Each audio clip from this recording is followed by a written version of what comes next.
The cold lights of the arena illuminated a man larger than life, broad shoulders, a defiant gaze, a smile that provoked more than it charmed. He was not just a boxer. He was an earthquake in a country still trembling before its own contradictions. As the crowd roared, some celebrated his strength, while others wanted to see him fall solely because of his skin color. The ring was not merely a stage for punches, but a mirror of a divided society. At that time, calling Jack Johnson a champion was nearly an act of war. Yet he walked with his head held high, challenging not just men, but the entire world. This is the story of Jack Johnson.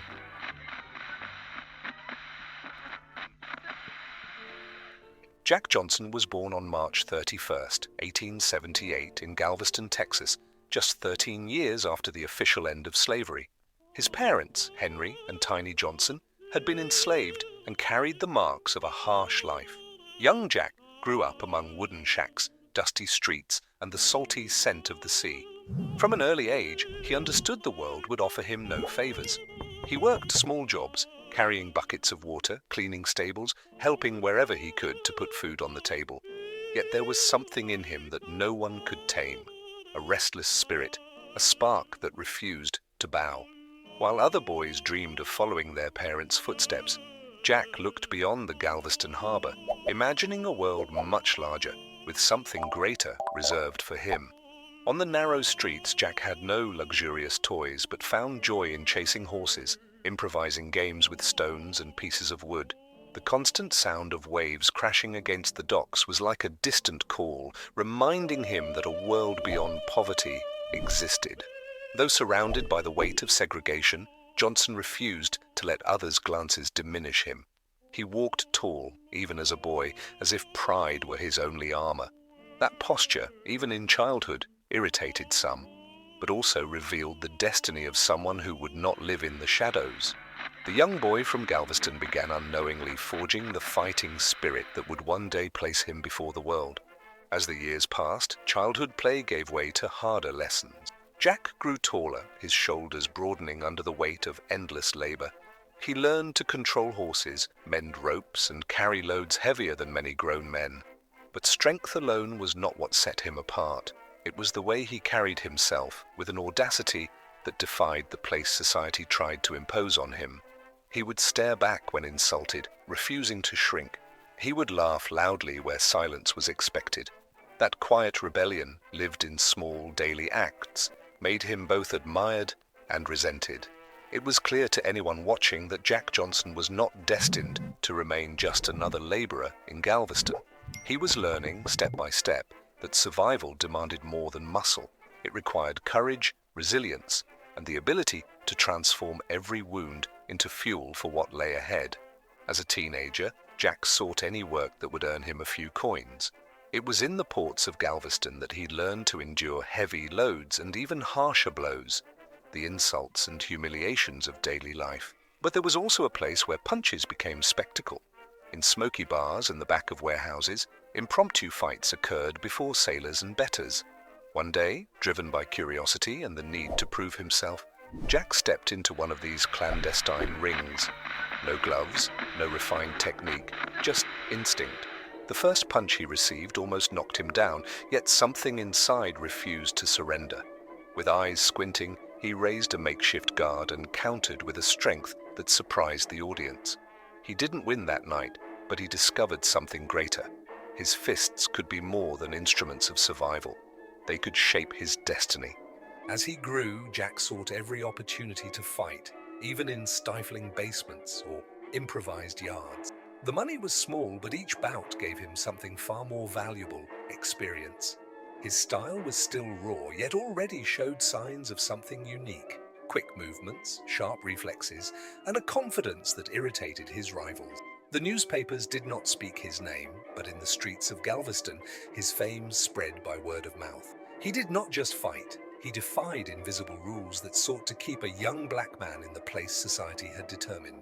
Each clandestine victory was also an act of resistance, a silent step towards something greater. Those victories, whispered in alleys and carried by sailors to distant ports, began to open new doors. Jack was no longer just a boy fighting for coins. He was a young contender whose name reached the ears of more seasoned men in the sport. Soon, his matches were no longer hidden in the shadows but drew tougher opponents, men who saw in him either a stepping stone or a dangerous threat. That path, built fight by fight, led inevitably to a moment that would test him like never before. In 1901, Johnson accepted a fight against Joe Choinsky, a highly respected and much more experienced veteran. The bout took place in Galveston, and despite his courage, Jack was defeated by knockout in the third round. The consequence, however, was even harsher. Professional boxing was illegal in Texas, and both he and Choinsky were imprisoned. Behind bars, life could have taken a tragic turn. Yet, instead of humiliation, Jack found a master. Choinsky, impressed by the young man's raw talent, began training him in prison. Each lesson, each adjustment of posture and punch honed the hidden diamond. When he left, Jack Johnson was no longer merely an instinctive fighter. He had become a boxer in formation, ready to pursue greatness. Those months behind bars left him with more than technique.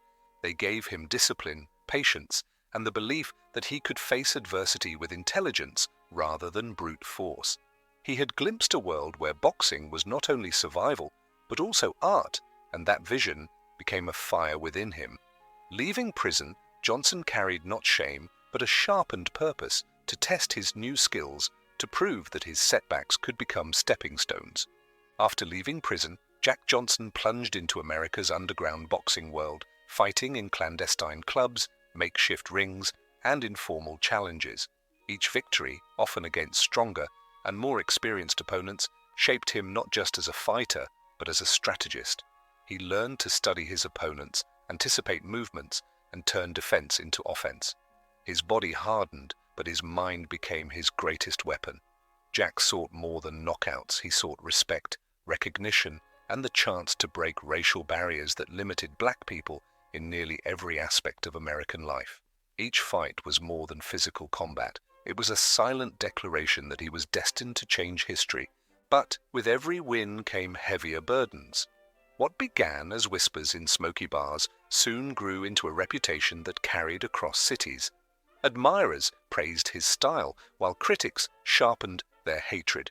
Johnson could feel the weight of eyes on him, waiting for him to fall. The further he advanced, the clearer it became that his battles outside the ring would be as fierce as those inside. Before the fight that would define his destiny, Jack faced not only opponents in the ring, but also a society that wanted to see him fail. He traveled through small towns and improvised arenas, where each victory seemed to place more weight upon his shoulders. In silence, he observed the disdainful looks of many and the secret fascination of others, understanding that his fame grew alongside the fear he inspired. During this period, Johnson refined his fighting intelligence. He studied each rival's technique, practiced precise movements, and learned to control the rhythm of a fight. Each partial victory brought him closer to his ultimate goal, but also prepared him for the pressure and hatred that would accompany the world title. Those journeys hardened him.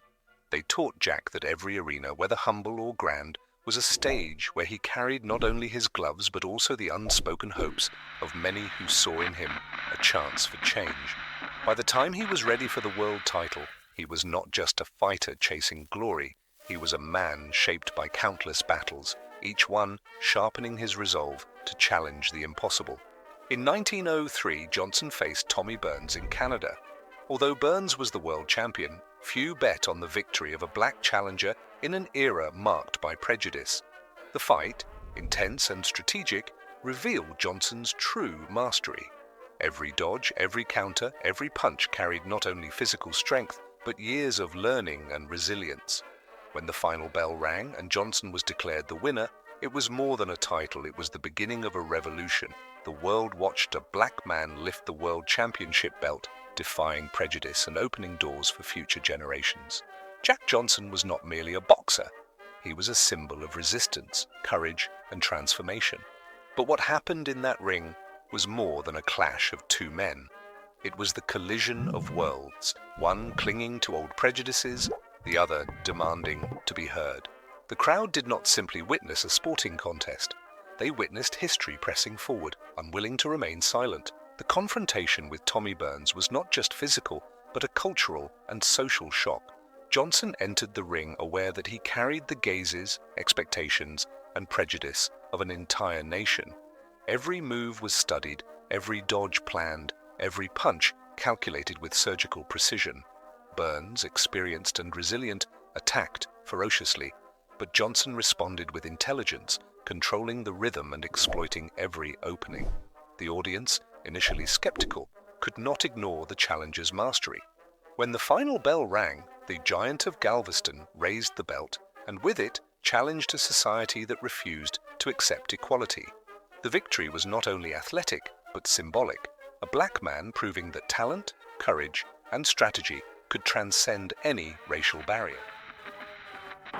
Here, in slow motion, you can see the blistering attack. Burns was absolutely defenseless, just seconds before the police stopped the motion picture cameras and entered the ring to halt this very one-sided fight. Jack Johnson becomes heavyweight champion of the world, December 26, 1908. The impact would reverberate for decades, and Jack Johnson became a living legend, loved by some, hated by others, but never ignored. The night Johnson raised the belt against Burns, the world shifted, but the man himself knew the story was only beginning. The cheers in Canada had barely faded when shadows began to gather across America. Behind the applause hid clenched jaws and silent vows of revenge. Johnson could feel it in every glance, every headline. His greatest victory had also painted a target on his back. The ring had given him glory, but it had also given birth to an obsession, the desperate search for a man who could erase him. In 1910, Jack Johnson fought not just for a belt, he fought against an entire country that refused to accept him. James J. Jeffries, the legendary undefeated former champion, retired as the Great White Hope, was challenged to return to the ring to defeat Johnson and restore white supremacy in boxing. For Johnson, however, this fight was bigger than fame or money. It was a chance to prove that skill, courage, and intelligence know no color. The atmosphere was electrifying, streets boiled with tension, newspapers published apocalyptic predictions, and divided crowds waited anxiously for the showdown. Fear, anger, and fascination mingled in the air, while Johnson, calm and determined, absorbed the weight of history on his shoulders. Every training session, every imagined dodge and punch carried not only physical force but years of resilience, challenge, and a silent promise of change. In the weeks before the fight, the world seemed to revolve around one question: could Jack Johnson be stopped? Bars, factories, and parlor rooms buzzed with debate. For some, his downfall was a hope disguised as certainty. For others, the thought of his victory was both thrilling and terrifying. Posters plastered on walls showed Jeffries as the nation's savior, while Johnson's face appeared in caricatures meant to mock and diminish him. Yet beneath the noise there was silence inside Johnson, a stillness born from knowing that this fight was not just another bout, but a reckoning. When the bell rang, the world held its breath. Johnson and Jeffries exchanged blows that carried more than strength. Each punch symbolized power, each dodge a silent declaration of intelligence and control. Jeffries, the aging champion, fought under the pressure of an entire nation, while Johnson moved with the confidence of one who knew every curve of the ring and every weakness of his opponent. The audience was torn between applause, cries of disbelief, and expressions of fear. Across the country, crowds awaited news, aware that they were witnessing history. When Johnson knocked Jeffries down and victory was confirmed, it was not merely a personal triumph, it was a direct blow to entrenched prejudice, a silent revolution, and the birth of a new era in boxing and American society. Jack Johnson became immortal not only for the title, but for challenging the entire world with courage and mastery. The cheers of victory soon gave way to a heavier silence. Defeating Jeffries had shaken the foundations of a divided nation, but outside the ropes, the battle was far from over. Glory in the ring could not shield Johnson from the world beyond it, where every smile, every choice, every step he took was scrutinized and twisted. If inside the arena he fought with gloves, outside it he fought with his very existence, unprotected, exposed, yet unyielding. Outside the ring, Jack Johnson lived as few black men dared at the time. Luxurious mansions, shiny cars, and impeccable clothing were part of his daily life, but nothing compared to how he defied racial norms by dating white women. Each public appearance provoked scornful glances and murmurs of outrage, while many secretly admired him. The sensationalist press painted Johnson as a threat, exaggerating scandals and distorting his image, but he remained unshaken. There was a calculated serenity in his walk, silent confidence in his gestures and posture. For Jack, every moment was a silent fight against prejudice and hatred, proof that his life was as powerful as any victory inside the ropes. But triumph and defiance came at a cost. The same confidence that made Johnson unstoppable in the ring became fuel for those who longed to see him fall. His victories had shaken the ropes of boxing, but now the blows came from courts, headlines, and whispers in the streets. Each step outside the arena was another round, a fight without bells, without referees, and without mercy. His luxurious lifestyle did not go unnoticed. It drew enemies determined to destroy him. His marriage to Lucille Cameron, a white woman, became a national scandal amplified by newspapers hungry for controversy. In 1912, the US government accused him of violating the Mann Act, falsely claiming he transported women across state lines. The news struck like lightning, turning his life into a relentless manhunt. Fearing imprisonment, he fled the country, exiling himself to Mexico, Europe, and Africa, continuing to fight and survive under the weight of injustice. Every city reminded him of the America that rejected him, but also of the man he refused to become, submissive. The world knew the champion, but few understood the price of freedom gained by force. The very success that had allowed Johnson to live in splendor became the catalyst for his exile. The Mann Act, ostensibly created to combat the transport of women for immoral purposes, was weaponized against him, a black man flaunting societal norms and daring to marry a white woman. Suddenly, the streets he once walked with pride became dangerous. The cameras that once admired him now hunted him. Government agents and the press converged like a storm, turning his glamorous life into a fugitive's path. Mansions, cars, and applause were replaced by shadowed hotels, constant vigilance, and the fear that a single misstep could land him in jail. Every city he crossed, Mexico, Europe, Africa, offered temporary refuge but reminded him of the America that sought to control him, to erase his triumph, and to punish the audacity of his existence. The luxury of yesterday had vanished, replaced by a relentless test of courage, resilience, and survival. Even far from America, Jack Johnson could not escape the destiny he had defied. In 1915, he faced Jess Willard in Havana, Cuba, in a bout marked by expectation, tension, and historical injustice. Willard, younger and lighter, represented not only a physical adversary but the pressure of a society that still would not accept a black man at the top. The grueling battle ended with Willard's victory, and Johnson fell not only in the ring but before a nation eager to see him humiliated. Returning to exile, he reflected on fame, love, loss, and injustice. Despite defeat, Johnson continued to live with dignity, challenge prejudice, and create a legacy of courage and resistance, setting the stage for the final chapters of his life, where memories, tragedies, and late forgiveness would finally emerge. The fall in Havana left more than bruises on Johnson's body. It left a weight on his spirit, a stark reminder of how society sought to measure him not by skill or courage, but by the color of his skin. Returning to exile, each journey through foreign streets was colored by the memory of the ring, of roaring crowds, and of a nation that had celebrated his triumph only to demand his failure. In quiet hotels and distant arenas, Johnson confronted both his physical exhaustion and the emotional toll of being hunted, admired, and despised in equal measure. Yet in this solitude, reflection began to merge with resilience. The lessons of past battles, the injustices endured, and the fleeting joys of personal life created a tempered strength.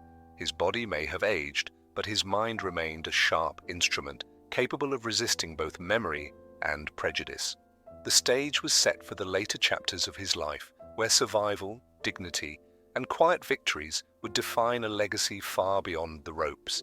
In the years following his defeat to Jess Willard, Jack Johnson faced life with a mixture of reflection and resistance. His health began to feel the effects of decades of fighting, the weight of fame, and relentless persecution. Yet even tired, he did not bow to the hatred that had once pursued him. Memories of rings, victories, and humiliations mingled with personal moments, marriage, intense loves, and the loneliness forced by exile.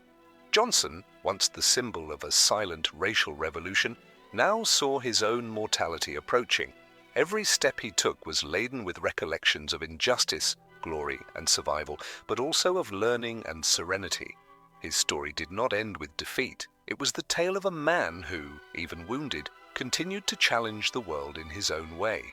In his final years, Jack Johnson confronted the inevitability of time with the same courage he had shown in the ring.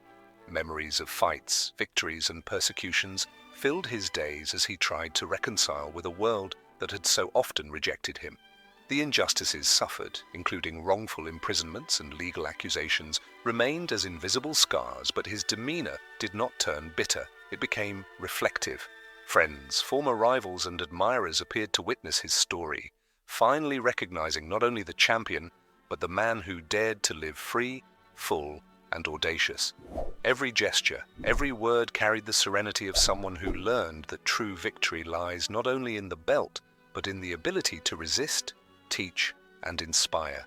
Johnson left a living legacy, a path to forgiveness and a myth that would become immortal, transcending the hatred and injustice of his era. Between his reflective final years and the posthumous recognition decades later, Jack Johnson's legacy reverberated far beyond his own life. Fighters like Joe Louis, Muhammad Ali, and Mike Tyson would later cite him as an inspiration, the first to break racial barriers in the ring, showing that skill, courage, and audacity could defy society's limits. Stories of his triumphs, resilience in exile, and fearless defiance of prejudice traveled through gyms, boxing clubs, and generations of fighters who saw in Johnson a symbol of possibility. Though he could not witness society's gradual shift, his life continued to challenge conventions and inspire courage.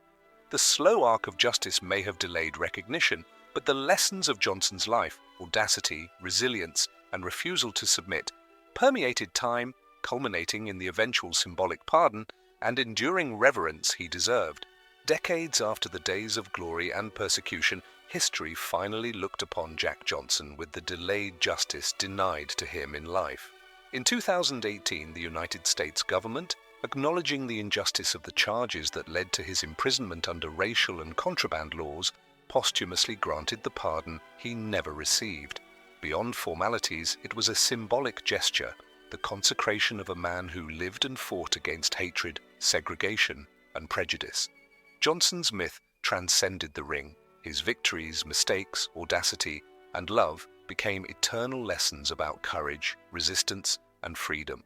New generations looked to him not only as the first black world champion, but as an icon who challenged injustice, teaching that the human spirit can overcome even the greatest adversities.